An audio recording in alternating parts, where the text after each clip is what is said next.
This restriction on pesticide use and MRLs in the European Union has been going on for many years and is a result of the pesticide approval regulation that was passed in 2009 and started implementation around 2011.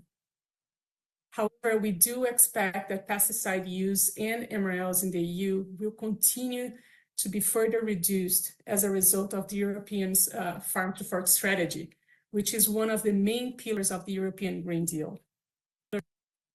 I'm sure that many of you may already be familiar with the Farm to Fork and know that some of its objectives are to reduce pesticide use and risk by 50% by the year 2030.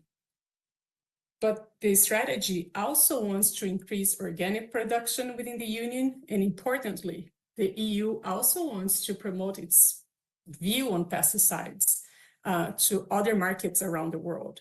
So not only will change EU MRLs, but it potentially could also influence changing MRLs in other markets as well. They might just decide to align its policies with the European policy.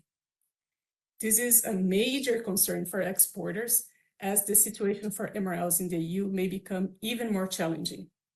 So it is, again, very important to closely monitor the pesticide approval process and the MRL reviews.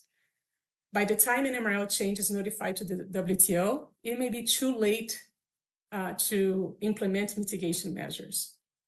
We've been currently working with many groups in the United States that export to the EU to monitor the pesticide approval process as well. This is the earliest indication of what may happen to an MRL 2-3 years down the road. At a minimum, it is really important to keep track of what is being discussed and proposed at the PAF meetings, so you can find out of any proposed MRL reduction before it is notified to the WTO.